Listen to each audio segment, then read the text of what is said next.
इस मूवी के स्टार्ट में हमें लिंक को दिखाया जाता है जो कि अपने साथियों के साथ डेजर्ट में होता है। लिंक स्वॉर्ड्समैन के एक ग्रुप का हिस्सा था जिनको शहर के लोगों ने एक बहुत ही खतरनाक कातिल को मारने के मिशन पे भेजा था और जब वो उन्हें मिल जाता है तो वो फौरन से उसे घेर लेते हैं। अब लिंक के साथी एक एक करके उस पे अटैक करने लगते हैं लेकिन वो सभी को मार देता है। ये देखकर अब लिंक भी उस पे अटैक करता है और एक जबरदस्त फाइट के बाद वो उसे हरा देता है, जिसके बाद वो उसे मारने ही वाला होता है कि तभी वहाँ एक आदमी आके उस शख्स को अपनी एरो से मार देता है। उस आदमी का नाम कायबू था जो कि उनके शहर का जज था और लिंग और बाकी तलवारबाजों का लीडर भी था। वो लीडर उनकी हर कामयाबी को अपने खाते में तो डाल लेता था लेकिन वो कभी भी स्वॉर्ड्समैन को अप्रिशिएट नहीं करता था जो कि अपनी जिंदगियां खतरे में डालते थे और वो आज मारे जाने वाले लोगों को फ्यूनरल के बगैर ही दफनाने का ऑर्डर दे देता है। यहाँ सीन कट होता है और इसके बाद हमें लिंक के बारे में बताया जाता है जो कि काफी साल पहले एक माहिर तलवारबाज बन चुका था और अब वो अपनी तलवारबाजी की स्किल को मजीद बेहतर बनाने के लिए एक जगह से दूसरी जगह ट्रैवल करने लगता है। इसी दौरान एक दिन वो एक बहुत ही खूबसूरत लड़की से मिलता है जिसका नाम वानयू था और उसे कुछ लोग तंग कर रहे होते हैं। ये देखकर लिंग उसकी हेल्प करता है और उस लड़की को बचा लेता है, जिसके बाद वो दोनों एक दूसरे को पसंद करने लगते हैं और इसलिए शादी करने का फैसला करते हैं। शादी के बाद उनकी एक बेटी होती है जिसका नाम पिंक था और अब लिंग अपनी स्वॉर्ड्समैन वाली लाइफ छोड़ना चाहता था ताकि वो एक नॉर्मल लाइफ गुजार सके, लेकिन वो तलवारबाजी के अलावा और कुछ नहीं जानता था, इसलिए अब वो पैसों के लिए कायबू की लीडरशिप में काम करने पे मजबूर था और वो उस वक्त तक अपनी तलवार का इस्तेमाल नहीं कर सकता था जब तक कि कायबू की तरफ से ऐसा करने के ऑर्डर्स नहीं आते थे। नेक्स्ट सीन में हमें दिखाया जाता है कि जब लिंग अपने घर पहुंचता है तो वो वहाँ एक तलवारबाज को देखता है जिसका नाम रेनजान था और उसका वहाँ आने का मकसद ये था कि वो लिंग की फाइटिंग एबिलिटीज को टेस्ट कर सके, इसलिए वो लिंग के साथ फाइट करने के लिए उसे चैलेंज करता है और लिंग के इनकार के बावजूद उससे फाइट करने के लिए इसरार करने लगता है, जिसके बाद वो उसे फाइट करने के बदले एक सिल्वर का टुकड़ा देने का वादा करता है, जिसे देखकर वो आज रात उसके साथ फाइट करने के लिए तैयार हो जाता है।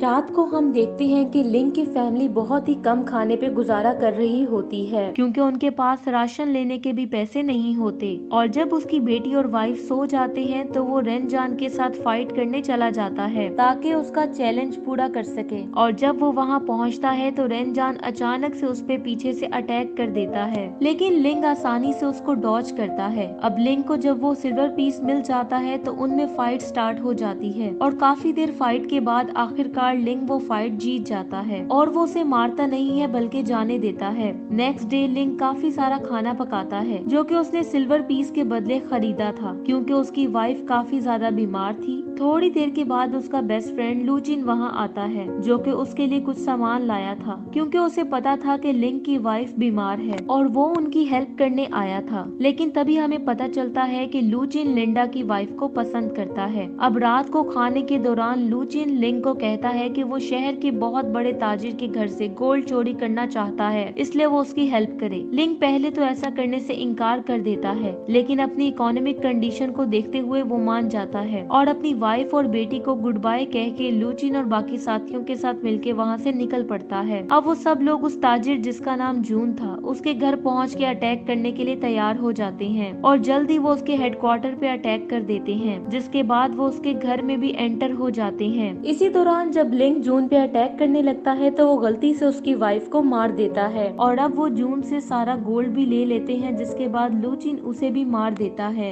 अगले दिन लिंग चोरी किए गए गोल्ड को घर में ही एक जगह छुपा देता है और जब वो अपनी वाइफ को देखता है तो उसे अपने कामों पर बहुत गिल्टी फील होता है, जिसके बाद वो अपनी फैमिली के साथ उस शहर को छोड़ने का डिसाइड करता है ताकि वो एक न्यू लाइफ स्टार्ट कर सके। दूसरी तरफ लूचिन जिसने रॉबरी प्लान की होती है वो असल में खुद जून की जगह लेना चाहता था, जिसको उस शहर के सबसे बड़े बिजनेसमैन का स्टेटस हासिल था और इसीलिए वो कायबू को जून की तरफ से दिए जाने वाले टैक्स का डबल टैक्स देने की ऑफर करता है, जिस पर वो मान जाता है। लेकिन इस सबके लिए उसे अपने इल्लीगल कामों की सजा से बचने के लिए अपने 3 दोस्तों में से एक को सेक्रीफाइस करना पड़ना था और वो लिंक को सेक्रीफाइस करने का डिसाइड करता है। दूसरी तरफ लिंक, जो कि अपनी सॉर्ड को सेहन में दफन कर देता है और अपनी फैमिली के साथ शहर छोड़ने की तैयारी कर रहा होता है कि तभी वहाँ कायबू आ जाता है और जब वो उसके घर की तलाशी लेते हैं तो उन्हें वहाँ गोल्ड मिल जाता है, जिस पर कायबू उसे अरेस्ट करने का ऑर्डर देता है ताकि उसे इन कामों की सजा दी जा सके। जिसके बाद लिंक की वाइफ लूचिन से हेल्प मांगने जाती है, लेकिन वो उसकी हेल्प करने से इनकार कर देता है और लिंक को सजा के तौर पर 10 साल के लिए जिला वतन कर दिया जाता है। लेकिन लूचिन ऐसा नहीं चाहता था, इसलिए वो रेनजान को उसे मारने के लिए कहता है। अगली सुबह 2 लोग लिंक को शहर से कहीं दूर ले जाने लगते हैं। वो अपनी वाइफ को गुड बाय कहता है और वो उसे उसका वेट करने का कहती है। अब रास्ते में रेनजान अचानक से लिंक पे अटैक कर देता है, जिसे देखकर बाकी 2 लोग वहाँ से भाग जाते हैं, जबकि लिंक के हाथ बंधे होते हैं, इसलिए रेनजान उसे आसानी से हरा देता है। अब हालांकि लूचिन ने उसे लिंक को मारने के लिए पैसे भी दिए होते हैं, लेकिन फिर भी वो उसे मारने की बजाय छोड़ देता है, क्योंकि वो उसका उस दिन का बदला चुकाना चाहता था जब लिंक ने एक बार उसे हराने के बाद जिंदा छोड़ दिया था और उसे नहीं मारा था। लिंक जब जिला वतन होता है तो दूसरी तरफ उसके शहर में बहुत सी चेंजेस आती हैं। रेनजान शहर का सबसे ताकतवर फाइटर बन जाता है, क्योंकि अब उसे कोई भी हरा नहीं सकता था, जबकि लूचिन सरकारी एहलकार बन चुका होता है और शहर का मेन बिजनेसमैन भी वही था, इसलिए उसे हर इल्लीगल काम में भी कायबू की मुकम्मल सपोर्ट हासिल थी और वो जून से भी बुरा ताजिर साबित होता है, क्योंकि वो शहर के छोटे ताजरों को बहुत ही कम प्रॉफिट देता था और गरीब लोगों पे भी काफी जुल्म करता था, लेकिन वो कुछ भी नहीं कर सकते थे क्योंकि उसे लोकल गवर्नमेंट की प्रोटेक्शन हासिल थी। इसलिए शहर में अफरा तफरी बढ़ती जा रही थी और बहुत से छोटे ताजिर उससे नफरत करने लगे थे। इस सब के दौरान 10 साल गुजर जाते हैं और लिंक की बेटी पिंग बड़ी हो जाती है। दूसरी तरफ लूचिन का बेटा आचिन भी बड़ा हो चुका था और जब आचिन और पिंग दोनों मेन बाजार से गुजर रहे होते हैं तो कुछ लोग उन पे अटैक कर देते हैं, जो कि वही ताजिर थे जो लूचिन से नफरत करते थे। लेकिन खुशकिस्मती से लूचिन वहां पहुंच के उनको बचा लेता है। तभी उनमें से एक आदमी उसे कहता है कि जून अभी भी जिंदा है और वो जल्द ही शहर पहुंचने वाला है ताकि अपना सब कुछ वापस ले सके। ये सुन के लूचिन शॉक्ड हो जाता है। तभी हमें पता चलता है कि लूचिन और उसके साथियों के अटैक के बाद जून बच गया था, जो कि अब जेल से रिहा होने के बाद उन लोगों से बदला लेने का प्लान बनाता है जिन्होंने उसे और उसकी फैमिली को डिस्ट्रॉय किया था। नेक्स्ट सीन में हम देखते हैं कि लूचिन वान्यू के पास आता है, जहाँ हमें पता चलता है कि लूचिन वान्यू और उसकी बेटी का काफी ख्याल रखता था, जो कि लिंक की वजह से नहीं था बल्कि इसलिए था क्योंकि वो वान्यू से शादी करना चाहता था। लेकिन हमेशा की तरह आज भी वान्यू उसकी शादी के ऑफर को रिजेक्ट कर देती है, क्योंकि वो 10 साल गुजरने के बाद भी लिंक का वेट कर रही होती है। दूसरी तरफ जून बहुत से पैसे लेके वहाँ पहुँच जाता है और यहाँ तक कि वो रेनजान को भी अपने साथ मिला लेता है ताकि वो लूचिन और उसके बाकी साथियों से बदला ले सके, जिन्होंने उसकी वाइफ को मारा था और उसका गोल्ड भी लूट लिया था। इधर लिंक का भी जिला वतनी का टाइम पूरा हो चुका था और वो एक डेजर्ट में से होता हुआ अपने घर की तरफ जा रहा होता है। लिंक जब घर पहुंचता है तो पिंग उसे पहचान नहीं पाती और उसे लगता है कि शायद कोई भिखारी है, और जब वो अपनी माँ को इस बारे में बताती है तो वो लिंक को देख के काफी शॉक्ड हो जाती है, जो कि तकरीबन 10 साल बाद वापस आया होता है। अब रात को जब वो मिलके खाना खा रहे होते हैं तो पिंग अपने फादर के साथ काफी रूड बिहेव करती है, जिसकी वजह से लिंक काफी परेशान हो जाता है। लेकिन वो उसकी मुश्किल को समझ सकता था, जो कि इस वजह से नाराज थी क्योंकि वो 10 साल के लिए उसे छोड़ के चला गया था। अब जब लिंक और वान्यू एक साथ होते हैं तो वान्यू उससे नाराज होती है कि उसने उससे गोल्ड के बारे में झूठ क्यों बोला था, जिसकी वजह से उसे 10 साल के लिए जिला वतन होना पड़ा। जिसके बाद लिंक उसे सारी बात बता के काम डाउन करता है, लेकिन वो अभी भी उसे ये नहीं बताता कि उसने जून की वाइफ को कत्ल किया था, क्योंकि अब वो अपनी लाइफ को सुकून से और बगैर किसी लड़ाई झगड़े के गुजारना चाहता था। अगले दिन लिंक बाजार जाता है तो वहाँ उसे लूचिन मिलता है और वो दोनों एक शॉप में खाना खाने लगते हैं और साथ ही बातें कर रहे होते हैं। यहाँ लूचिन उसे बताता है कि शहर के हालात काफी खराब हो चुके हैं, क्योंकि जून जल्द ही शहर पहुँचने वाला है, क्योंकि उसने अपना बदला लेने का ऐलान कर रखा था। लेकिन शहर में अभी तक उसके खिलाफ कोई बगावत नहीं हुई, क्योंकि उसके पास रेनजान जैसे माहिर तलवारबाज हैं। रेनजान का नाम सुनते ही लिंक चौंक जाता है, क्योंकि रेनजान ही वो शख्स था जिसने उसे नहीं मारा था बल्कि जिंदा छोड़ दिया था। वो लूचिन को बताता है कि रेनजान ने उसे कहा था कि कोई उसे मरवाना चाहता है, जिसकी वजह से लिंडा के माइंड में लूचिन का ख्याल आता है। लेकिन उससे पूछने पर लिंक उसे कहता है कि वो जो कोई भी था, मैं उसे भूलकर अब अपनी नई लाइफ स्टार्ट करना चाहता हूँ। नेक्स्ट सीन में जब वो घर पहुँचता है तो आचिन पहले से ही उसका वेट कर रहा होता है, जो कि उससे तलवारबाजी सीखना चाहता था। दूसरी तरफ जून रेनजान के साथ मिलकर अपना मिशन स्टार्ट कर चुका था। वो लोग लू चिन के एक साथी को पकड़ लेते हैं, जिसके बाद वो उसे और उसकी फैमिली को मार देते हैं। जल्दी ये न्यूज लू चिन तक भी पहुंच जाती है। तभी हमें पता चलता है कि लू चिन जो 10 साल से पुरसुकून जिंदगी गुजार रहा था, वो इस सब के लिए तैयार था और जो कुछ भी उसके पास था उस सब के लिए वो जून से लड़ने के लिए भी तैयार था और उसे लगता था कि शायद लिंग इसमें उसकी हेल्प करेगा। जून जो कि अब लू चिन और लिंग के एक साथी और उसकी फैमिली को मारने के बाद उन दोनों को तैयार रहने की धमकी देता है। लिंग जब वो धमकी पढ़ता है तो वो फौरन से लू चिन के पास जाता है ताकि वो वादे के मुताबिक अपने हिस्से का गोल्ड लेकर शहर छोड़ के कहीं चला जाए, लेकिन लू चिन उसे जून के साथ लड़ने के लिए मजबूर करने लगता है। लेकिन लिंग ऐसा करने से इनकार कर देता है, जिस पर वो उसे याद करवाता है कि वही था जिसने जून की वाइफ को मारा था। ये सुन के वान्यू को बहुत दुख होता है और वो उसे अपने किए गए कामों की जिम्मेदारी लेने का कहती है,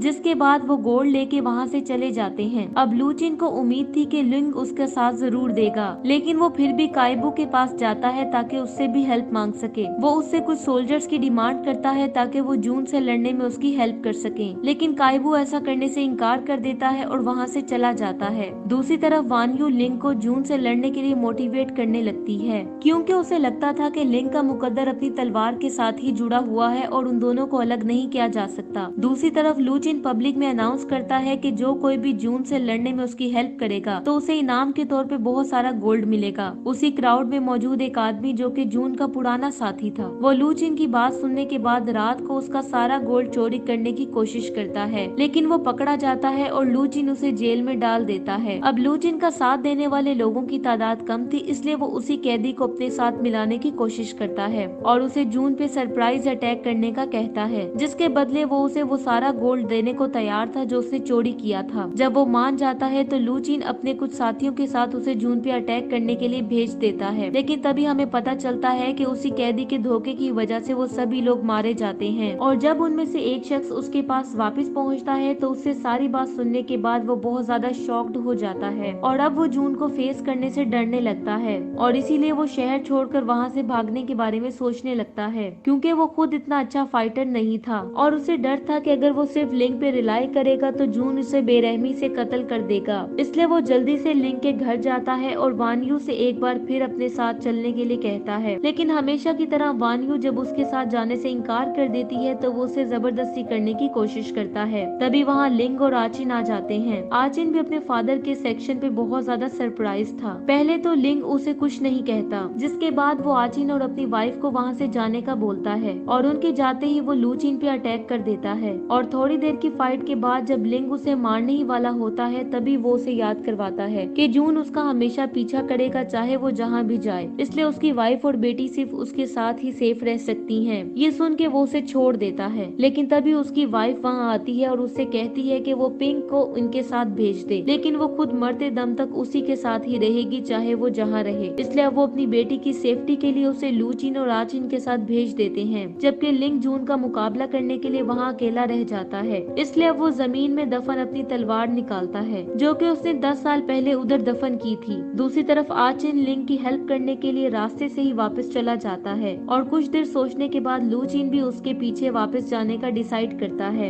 इधर जून और उसके लोग, जिनमें रेनजान भी शामिल था, लिंग से लड़ाई के लिए वहाँ पहुँच चुके होते हैं और तभी वहाँ आचिन भी पहुँच जाता है, जिसके बाद वो उन पे अटैक कर देते हैं। लड़ाई के दौरान जून रेनजान को ऑर्डर देता है कि वो उन पे अटैक करे, लेकिन वो जून को सब्र करने की तलकीन करता है। ये सुन के जून अब खुद ही लिंग पे अटैक करने का डिसाइड करता है, लेकिन तभी अचानक से रेनजान उसे पीछे से स्टैप कर देता है। इधर आचिन उसी शख्स से लड़ रहा होता है जो कि एक बार पहले भी उस पे अटैक कर चुका था और उसी ने लू चिन को भी धोखा दिया था। उनकी फाइट के दौरान लू चिन भी वहाँ पहुँच जाता है, जिसके बाद वो आचिन की हेल्प करता है और जल्दी लू चिन उस शख्स को मारने में कामयाब हो जाता है। अब रेनजान फाइट के लिए तैयार हो जाता है और जल्दी वो लू चिन और उसके बेटे को मार देता है, जिसके बाद अब वो लिंग की तरफ बढ़ता है जो कि बाकी सब लोगों को मार चुका होता है और अब वो दोनों एक दूसरे पर अटैक कर देते हैं और काफी देर की फाइट के बाद आखिरकार लिंग रेनजान को मारने में कामयाब हो जाता है, जबकि इस दौरान वो खुद भी काफी ज्यादा जख्मी हो चुका था। तभी वहाँ वान्यू भी पहुँच जाती है और लिंग को ऐसी हालत में देख के रोने लगती है। अब क्योंकि वो भी काफी ज्यादा जख्मी हो चुका था, इसलिए जल्दी उसकी भी डेथ हो जाती है और साथ ही हमें बताया जाता है कि जंग के बाद विक्ट्री कोई मायने नहीं रखती, क्योंकि जंग के दौरान नुकसान दोनों साइड्स का होता है। इसी के साथ ये मूवी एंड हो जाती है। Thanks for watching.